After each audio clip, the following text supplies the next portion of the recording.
भारतीय जनता पक्षाने या नगरपालिका किंवा नगरपंचायत निवडणुकाच्या निमित्ताने शिंदे यांच्या शिवसेनेतूनच फोडाफोडी सुरू केली आहे आणि भाजपचं पहिलं टार्गेट आहे ठाणे जिल्हा. ठाणे जिल्हा हा शिंदे यांच्या शिवसेनेचा बालेकिल्ला मानला जातो. या बालेकिल्ल्यातूनच त्यांनी भाजपने विशेषतः भाजपचे जे प्रदेशाध्यक्ष आहेत रवींद्र चव्हाण यांनी शिंदे यांच्या शिवसेनेला दणका द्यायला सुरुवात केलेली. आपल्याला माहिती आहे रवींद्र चव्हाण हे डोंबिवलीचे आमदार आहेत, डोंबिवलीचे रहिवासी आहेत, अनेक वर्ष तिथे राजकारण करतायत. आधी थोडा इतिहास लक्षात घेऊया की आधी हा जो मतदारसंघ जेव्हा ठाणे डोंबिवली मतदारसंघ होता तेव्हा तो भारतीय जनता पक्षाकडे होता. माझ्या स्मरणाप्रमाणे 1989च्या निवडणुकीमध्ये भाजपकडचा हा मतदारसंघ आनंद दिघे यांच्या आग्रहामुळे शिवसेनेकडे गेला आणि येथून शिवसेनेचा खासदार निवडून येऊ लागला. त्याआधी राम कापसे हे भाजपचे खासदार होते. इथून बाळासाहेब ठाकरे यांनी प्रमोद महाजन यांच्याकडे शब्द टाकला की हा मतदारसंघ जो आहे त्यामध्ये शिवसेनेचं प्राबल्य वाढतंय, त्यामुळे आता आमचा इथे खासदार निवडून येऊ दे. प्रमोद महाजन बाळासाहेब ठाकरेंना नाही म्हणणं शक्यच नव्हतं. त्यांनी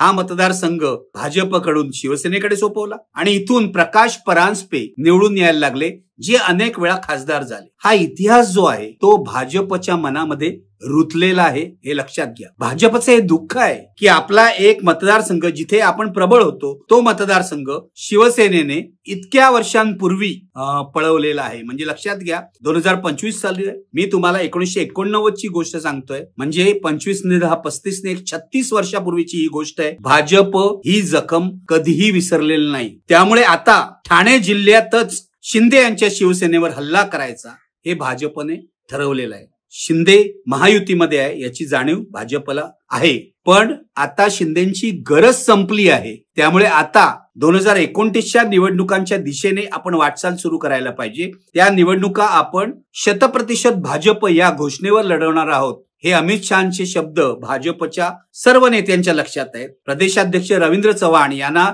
जणू तसा आदेशच आहे. त्यामुळे डोंबिवलीतूनच या फोडाफोडीला सुरुवात रवींद्र चव्हाणांनी केलेली आहे. डोंबिवलीमध्ये दीपेश म्हात्रे यांना रवींद्र चव्हाणांनी भाजपमध्ये घेतलेलं आहे. तुम्हाला माहिती असेल तर दीपेश म्हात्रे हे शिंदे यांच्या मुलाचे म्हणजे खासदार श्रीकांत शिंदे यांचे निकटवर्तीय होते. काही काळ ते उद्धव ठाकरेंच्या शिवसेनेत गेले होते, पण मुळात ते तिथले नाहीच. ते होते शिंदेचे निकटवर्ती, श्रीकांत शिंदेचे निकटवर्ती. त्यांना आता रवींद्र चव्हाणांनी फोडून भारतीय जनता पक्षामध्ये आणलेलं आहे. त्यांना हे पटवलेलं आहे की तुम्ही राष्ट्रीय पक्षात असायला हवं, राष्ट्रीय पक्षातच तुम्हाला भवितव्य आहे. आणि भाजपने आता ठाणे जिल्ह्यावर विशेष लक्ष द्यायला सुरुवात केलेली आहे.